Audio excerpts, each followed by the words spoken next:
16. Want to get over to Jed Castles with the bus stop forecast. Hey, Jed. Now, we kind of feel like we're whistling past the graveyard with as nice as our weather has been, knowing that Ian is down there moving across Florida. We have turbulent weather here in Oklahoma from time to time.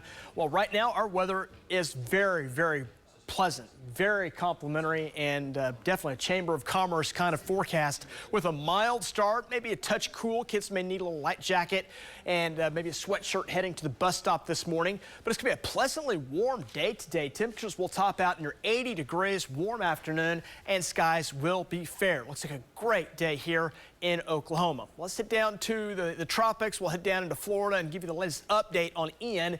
Ian now gone from a landfall Category 4, powerful, strong, high-end Category 4 hurricane, almost a Cat 5.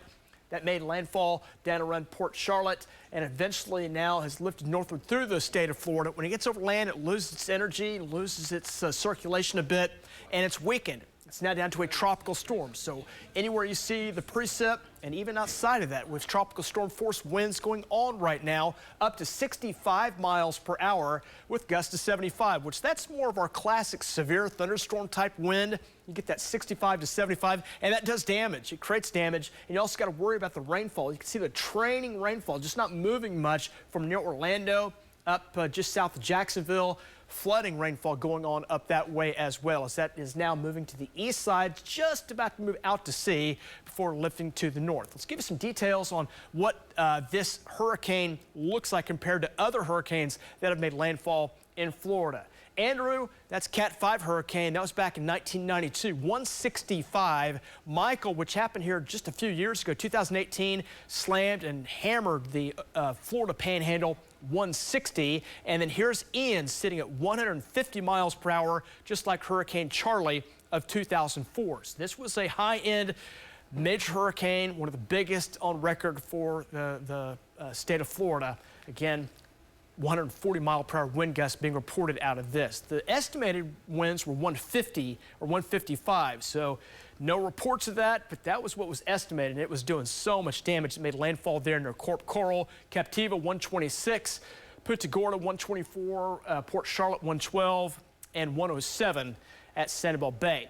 Well, the waves are going up now over in the Atlantic. They were very high, up over 20 feet in the Gulf, now moving into the Atlantic.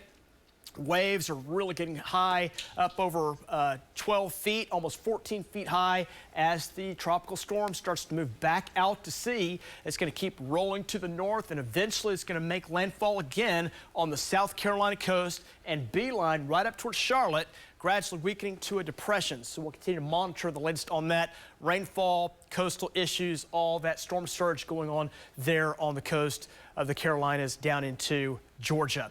62. Southeast winds right now 13 miles per hour. It's a mild start this morning. Lows dropping in the 50s and 60s. We'll rebound into the 70s here at lunchtime. Some 70s and 80s coming up for today.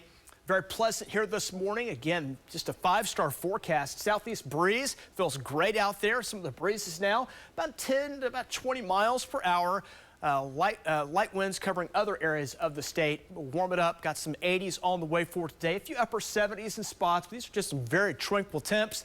The humidity is going to be low today. It'll drop down the 20% range. That's going to keep fire danger elevated statewide here coming up for today. A little chilly overnight tonight, some 40s and 50s around, and then we'll heat it back up. Got some upper 70s, 80s again for tomorrow. Low humidity, and then we'll expect to see that fire danger up again tomorrow. There may be a shower or sprinkle movement tonight, but humidity is so low. Best we'll do that, I think, is sprinkles coming in late tonight, early tomorrow. But overall looks dry, sunshine, and 80s take us into next week. We'll track into the cold front late next week. Lacey's got your outdoor forecast. It's coming up.